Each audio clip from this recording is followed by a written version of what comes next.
Hi friends, good evening. तो आज आपके लिए 19th क्वेश्चन एक्सरसाइज 5.2 से लाया हूँ। ये क्वेश्चन बेहद ही इजी है। इस क्वेश्चन में बिल्कुल भी जाम नहीं है, क्योंकि आप लोगों ने अब तक बहुत सारे डिफिकल्ट सम्स कर लिए हैं, इसलिए ये आप लोगों को बहुत आसान लगेगा। बस ये वर्ड प्रॉब्लम है और वर्ड प्रॉब्लम है, इसके अलावा और कुछ नहीं। तो वर्ड प्रॉब्लम को जो है रीड करके आप उनको एपी में कन्वर्ट कर सकते हैं। चलिए तो आते हैं। Subbarao started work in 1995 at an annual salary of ₹5,000। Subbarao नाम का कोई पर्सन है जिनकी सैलरी बताई जा रही है कि 1995 में ₹5,000 थी। और आगे क्या हुआ कि received an increment of ₹200 each year। और फिर क्या होने लगा, हर साल उनके सैलरी में केवल 200 रुपये की इंक्रीमेंट होने लगी। स्टार्टिंग जो किया था वो था 5,000 और उसके बाद हर साल 200 रुपीज इंक्रीमेंट होने लगा। अब देखिए, आप लोग गौर कीजिए, अगर स्टार्ट करें तो 1995 में जो कि फर्स्ट ईयर था उनकी सैलरी थी 5,000। अब अगर आगे बात करें, फर्स्ट ईयर था इसीलिए ये हमारा ए होगा। दूसरे साल में क्या होता है, इनके 5 जो है एनुअल इनकम में इंक्रीमेंट होता है, सैलरी में इंक्रीमेंट होता है। कितना का? तो 200 का। तो नेक्स्ट ईयर इनका जो है सैलरी हो जाती है इतने, और इसी हिसाब से इंक्रीमेंट होता जाता है हर साल।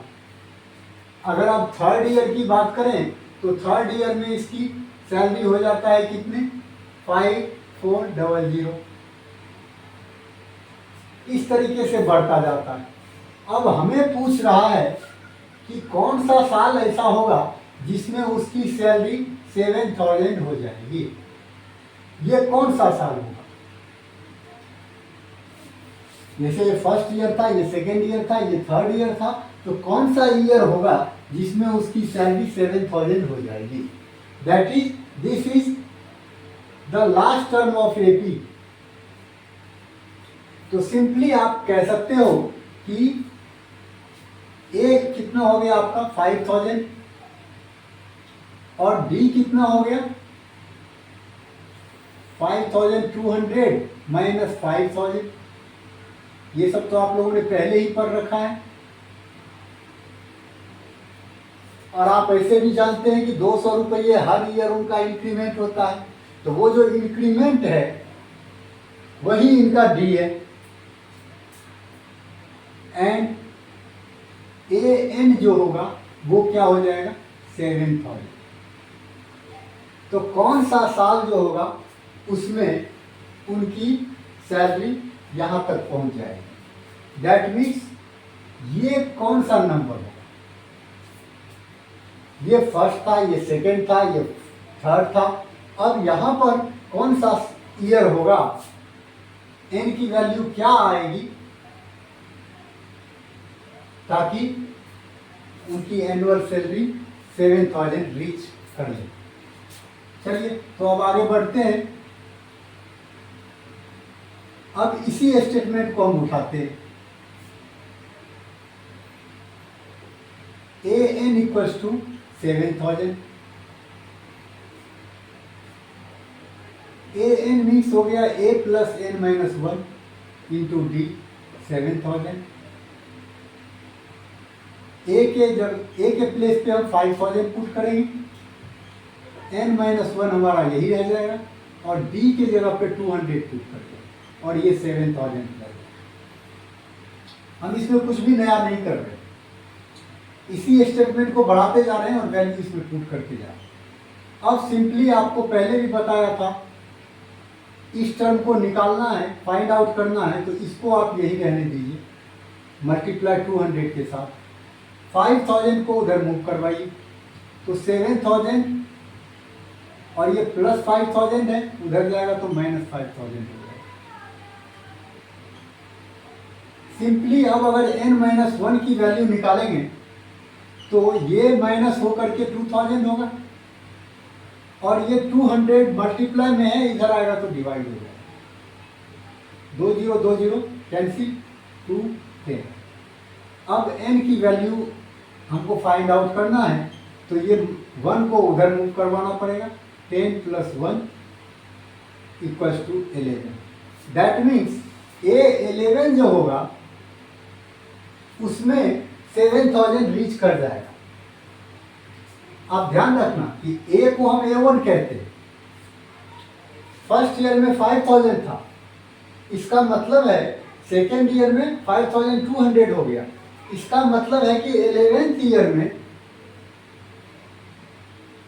उनका सैलरी जो है 7000 को रीच कर जाएगा।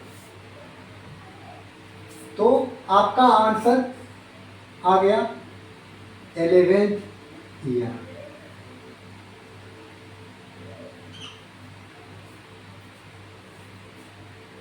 उसके बाद कई बार क्या होता है, थोड़ा सा बच्चे को डाउट हो जाता है कि फिर ये 1995 जो दिया है ये किस लिए दिया है।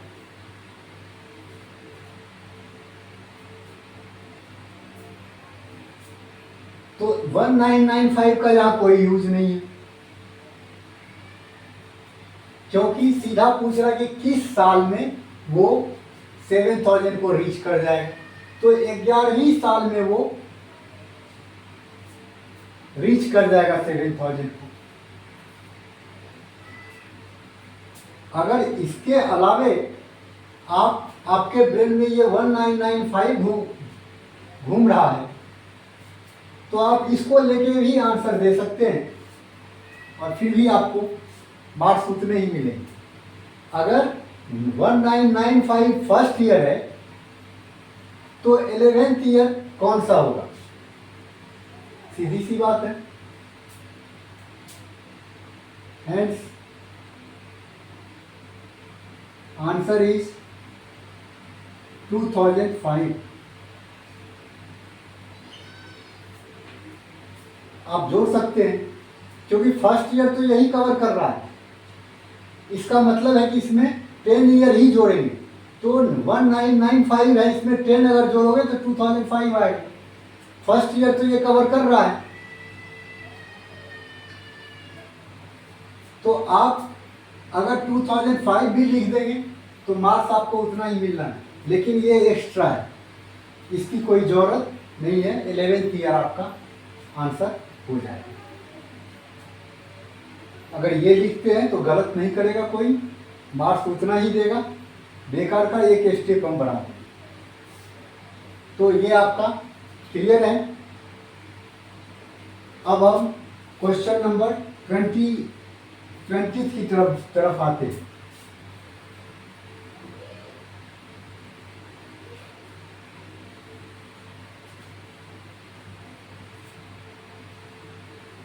आज इस एक्सरसाइज को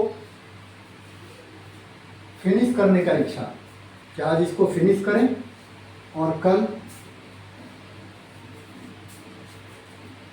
कुछ इंट्रोडक्शन जो है वो लेके आए एपी के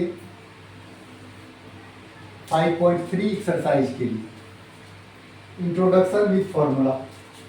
तो फॉर्मूला भी है उसमें कुछ और इंट्रोडक्शन भी है। तो चलिए पहले हम क्वेश्चन नंबर 28 की तरफ बढ़ते हैं।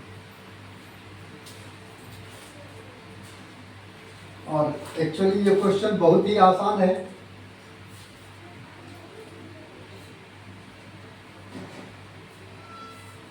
ये भी लगभग सेम है, जैसा कि आप 19th देखें ठीक उसी तरीके का क्वेश्चन है। क्वेश्चन है कि Ramkali saved ₹5 in first week of a year. Ramkali saved ₹5 in first week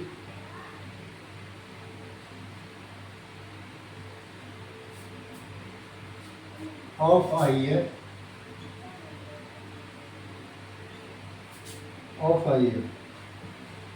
and then increased her weekly saving and then increased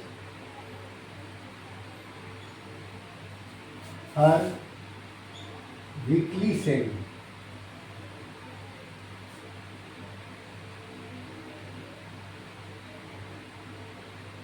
to ₹1.75.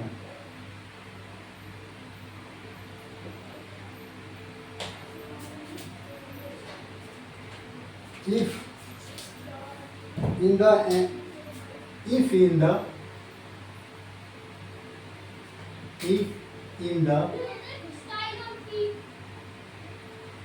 nth week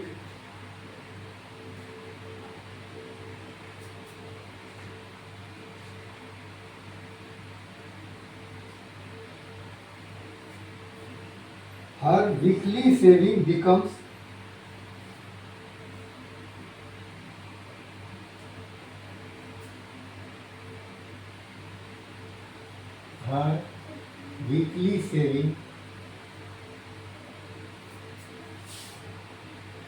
question लिखने में काफ़ी टाइम जाता है, इसलिए बेटर होगा आप लोग अगर बुक से देख लें।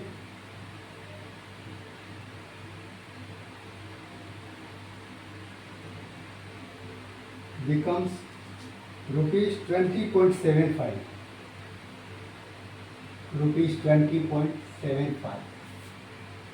Find n.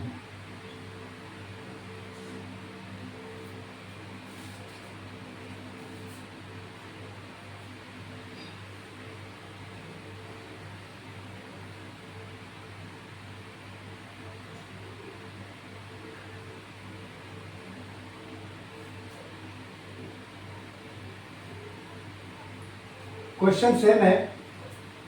Ramkali save ₹5 in first week of a year. चलिए स्टार्ट करते हैं।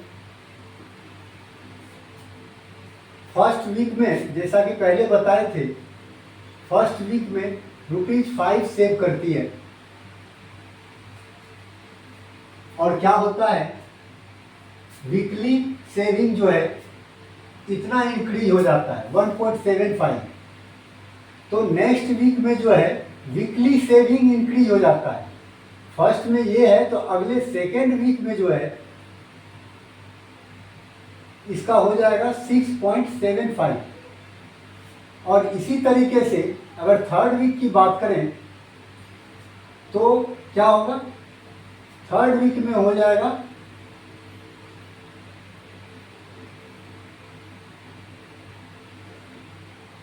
8.50। और इस तरीके से ये क्या होता है, चलता रहता है। अब कह रहा है कि if in the nth week में उसका सेविंग कितना हो जाता है 20.75। तो nth वीक का मतलब क्या हुआ, एंड वीक, सीधी सी बात। nth वीक का मतलब हो गया एंड वीक, जिस वीक तक हम निकालने जा रहे हैं। तो अब हमको पूछ रहा है कि एन की क्या वैल्यू होगी। सीधी सी बात है कि कौन सा वीक में उसकी सैलरी कितनी हो जाएगी, इतनी हो जाएगी। सेम पिछला क्वेश्चन का रिपीटेशन है।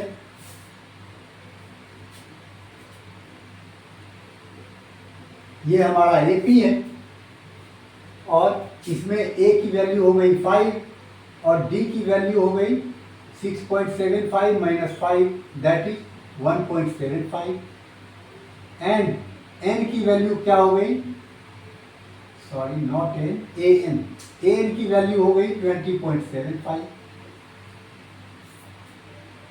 अब आप लोग क्या कर सकते हैं, वही चीज करना है, a n equals to 20.75, a n के नीचे उसका फॉर्मूला रख दीजिए और इसको मेंटेन करते हैं, a plus N minus 1 into d. अब ध्यान रहे कि इसमें भी आपने ए और डी कुछ नहीं लेट किया, तो जब सॉल्यूशन स्टार्ट करेंगे तो यहाँ से लेट कर लेंगे सबसे पहले, let A be the first term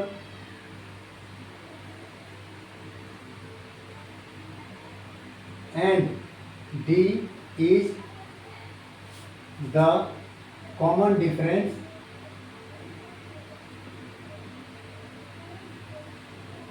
of the AP।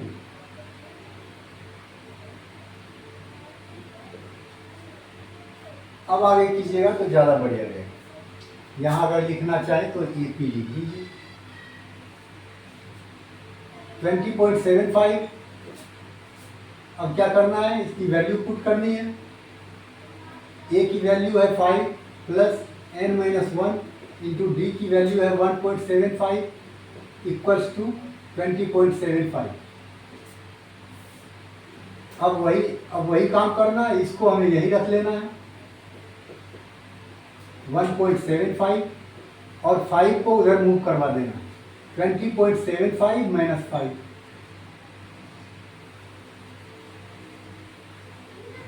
अब n माइनस 1 की वैल्यू जब आप निकालोगे तो इसको माइनस कर दो, ये हो जाएगा 15.75 अपॉन 1.75। मुझे नहीं लगता कहीं कोई दिक्कत इसमें है, क्योंकि एक ही कैलकुलेशन बार बार कर रहे हैं। पॉइंट के बाद 2 डिजिट यहाँ भी है, पॉइंट के बाद 2 डिजिट यहाँ भी है। अगर पॉइंट को हम रिमूव करें तो यहाँ भी 100 से मल्टीप्लाई होगा और इसको अगर रिमूव करें तो ऊपर भी 100 से करेंगे, तो दोनों कैंसिल हो जाएगा। इससे बढ़िया दोनों को रिमूव कर दीजिए और कोई चेंज नहीं। अब ये हो गया 1575, ये है 175। अब इसको क्या करना है, कट करना है। 25 से कट कीजिए तो ये होगा 7 और 25 से ये होगा 6 और 3 63। 7 1 जा 7, 7 9 जा 63, दैट इज 9।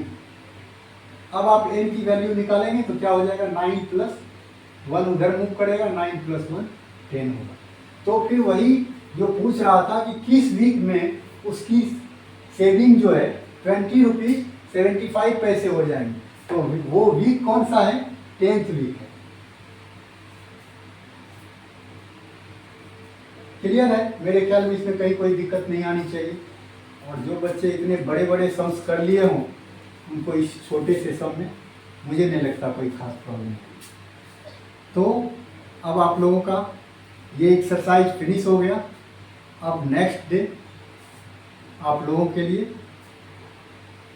कुछ एक छोटी सी कॉन्सेप्ट लाएंगे एपी के सम से रिलेटेड, एपी के टर्म्स के सम से रिलेटेड, और फिर जो है